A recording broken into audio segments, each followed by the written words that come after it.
Thank you, Chairman of Community. I want to associate myself with what has been said, especially what our sister President Samia Suluhu has just mentioned. But before that, let me raise a couple of questions maybe to guide us. I don't know if that is possible. One, is there anybody among us who did not see this coming? I for one, I saw it coming to be where we are now.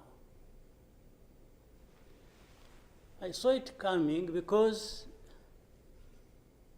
I did not see who was taking charge of the process, who was listening, who was trying to provide any kind of guidance as to what we should be doing from one thing or one day to another. And by this, I want to also ask, as the East African community, what did we want from the beginning? Or what did we do about that? What are we doing now? And what do we want to do for where we want to go? Because exactly like President Sami has mentioned, if it is talking about problems and defining them, and I think we have been very eloquent.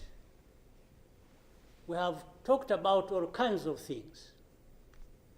But when do we match what we are saying and what we are doing so that we get to what we want? When do we come to that? I haven't seen it. President, I asked last time in our meeting, the last summit, where is East African community, or does it exist?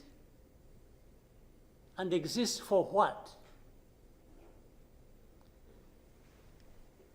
By the way, even now, the person or the country we are talking about is not represented as we are discussing. And it is supposed to be, the country is supposed to be part of East Africa, but nowhere to be represented.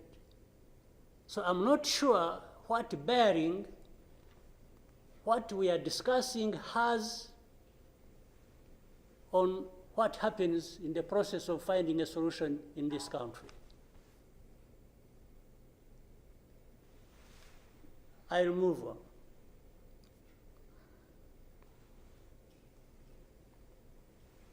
The conflict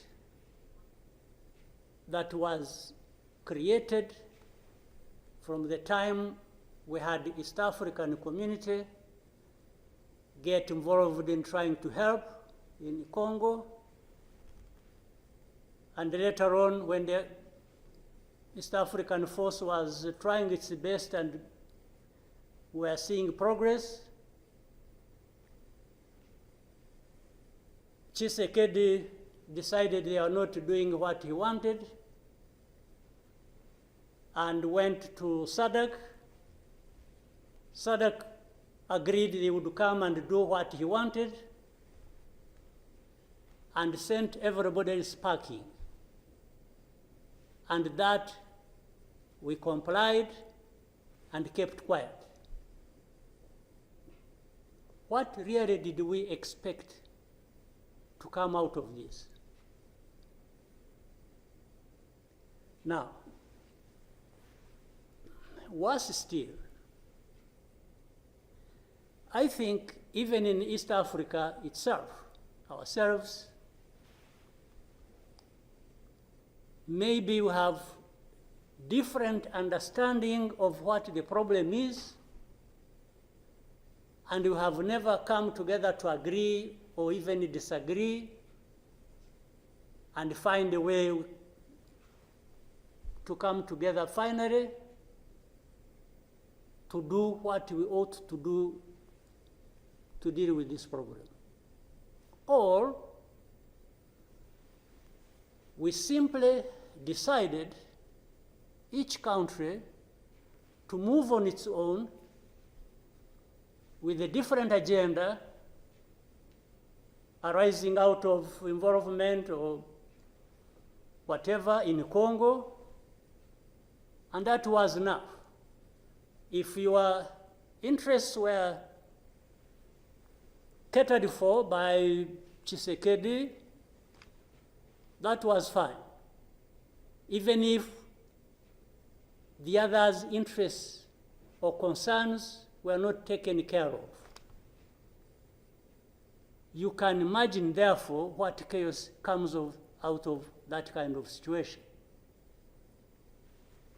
We are, on one hand, assuming or pretending we are coming together over an issue and trying to find a solution, while at the same time, each country is pulling in its own direction, different from the others. This is the fact of the matter. Now, but even if we were doing everything right, all of us, nothing is going to come out of it until those mainly concerned are also part of it and participating and contributing to the success of the process through which they are getting the support. But if the parties decide or accept to be manipulated, because, and by the way, that's exactly what happened, and I think in Congo, there are experts for doing that. They would go to one party and promise them something, and then they would decide to keep quiet about what is obviously going to result into problems like we are seeing now. Or, like he did, he didn't want East African community because they were not doing things the way he wanted, even if it was not right.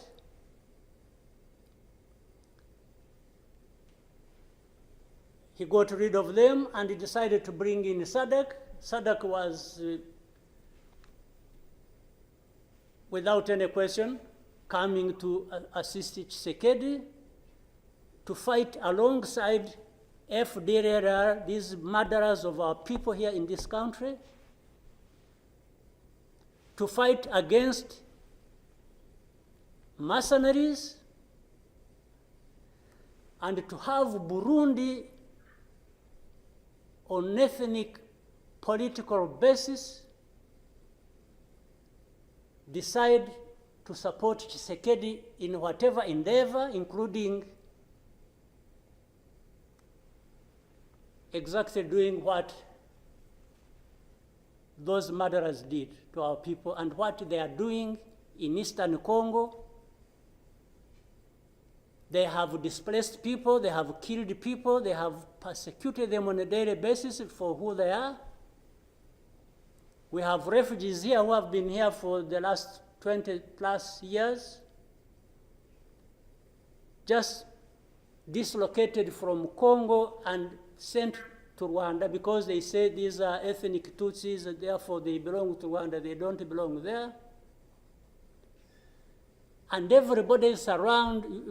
I don't know how many entities we have in Congo, honestly.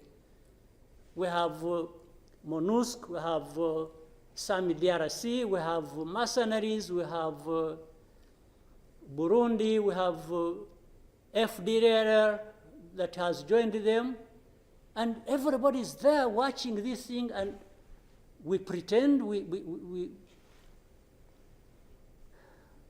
it's like we don't understand what has been going on for all these years. And then when things like this of last week erupted, we behave like we are surprised or we are concerned about humanitarian crisis, about this and that. Isn't persecuting and killing people and displacing them part of that humanitarian concern? So as East Africans, we sit here and then do what about it? For the last 2 days, on Monday and today this morning, I spoke with the President of South Africa, who sought me out to speak with me on this matter because of their involvement in Eastern Congo. And he's also there pretending to be playing a peacemaker role. And he has a force that has been fighting alongside FDLR and has been fighting the M23 on the instructions of Tshisekedi, because these are people who are not supposed to be in Congo, that these are from Rwanda, or the M23 are not Rwandans, please. These are Congolese, and one time he accepts it, then another time he says no, part of it is yes, and then the other part is from Rwanda, and these are He keeps on going. And how do we, leaders of our own countries, accept this to go on forever and just accept that we shall be manipulated by Tshisekedi or whoever is supporting him? And South Africa dares even issue threats about what is likely to happen after that, and so on and so forth. Of course, we will see what threats they are talking about. Maybe they should have done that exactly for which they have been issuing threats. They should have done it to clean up the mess in Eastern Congo, or to fight back those who have been trying to clean up the mess. So then you have the whole international community just confused. They talked about Rwanda, they talked about the Nairobi process. Honestly, even here, maybe you will help me understand what all this means. The processes became an end in themselves. And the people leading these processes became more important than the results of the processes. The Nairobi process became a Uhuru process. Then the Rwanda process, it's like you can't say anything that will displease President Lorenzo. Definitely, this does not help deal with such a serious matters as we are faced with today. That in the end, just because they can't be addressed, we have such a situation like we have now. And if anybody, and above all, I don't understand how Tshisekedi keeps thinking that he will resolve the problems to do with rights of people militarily. Kill them, shoot them, bring in forces that are ready to help, like especially Burundi, where I don't know whether that has been helpful for the last few days or weeks they have been doing that. So I want us to, Chairman, Your Excellencies, I want us, whatever we are saying and whatever we intend to do, we capture the context rightly and then proceed based on that, and maybe we can get somewhere. But otherwise, if we keep saying good things, saying that, and to each other, being nice, and then each one fulfilling their own interests other than others' interests, the common interests we have as East Africans,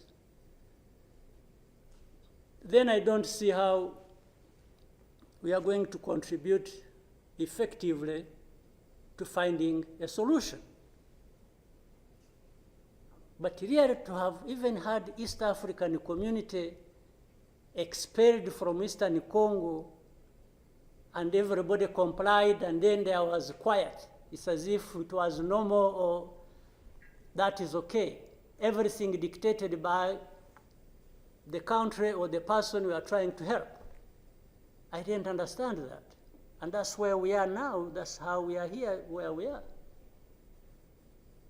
So let me maybe for now stop here. I would really want to hear advice of others, but I think it's not just a plaything. It's not, it's a serious matter, evidently, because it consumes people's lives. And the other day, 2-3 days ago, we lost people. There was a lot of sharing from Eastern Congo, from Goma, and killed a dozen people and injured hundreds. We will definitely take care of that. There's no question about it.